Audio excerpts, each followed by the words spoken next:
একটা মেসেজ ইদানিং আসছে ইমোতে, হোয়াটসঅ্যাপে, ফেসবুকে বিভিন্ন লোক শেয়ার করছে, আমি দেখছি। মেসেজটা হলো এরকম যে অমুক তারিখ থেকে পহেলা রমজান শুরু হবে। এই সংবাদটা আপনি যদি একজন মানুষকে প্রথম দেন তাহলে আপনার জন্য আল্লাহ জাহান্নাম হারাম করে দিবে। বলেন সুবহানাল্লাহ। আমিন না লিখে যাবেন না, আমিন না বলে যাবেন না।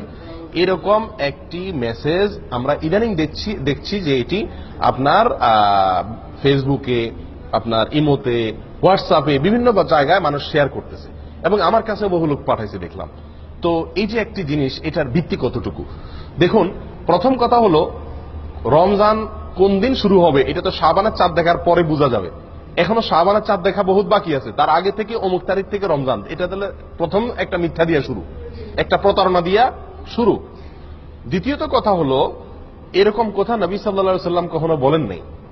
এটা নবী সাল্লাল্লাহু আলাইহি সাল্লামের মিথ্যাচার। কেউ যদি এই কথা শেয়ার করে, এই কথা অন্যের কাছে পাঠায়, এই কথার প্রচার করে, এই কথাকে লাইক করে, এটাকে ভালো মনে করে কমেন্ট করে, এটাকে বিশ্বাস করে, মনে রাখতে হবে নবী সাল্লাল্লাহু আলাইহি সাল্লামের একটি ভয়াবহ সতর্কবাণী আছে।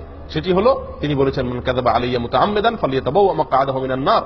যে ব্যক্তি আমার বিষয় মিথ্যা প্রচার করবে, আমার নামে কোনো কথা আমি বলি নাই সেটাকে আমার বলে আমার পক্ষ থেকে প্রচার করবে আমার নামে মিথ্যা কথা, সেই জন্য তার ঠিকানা জাহান্নামে জেনে রাখে, নিশ্চিত জেনে রাখে।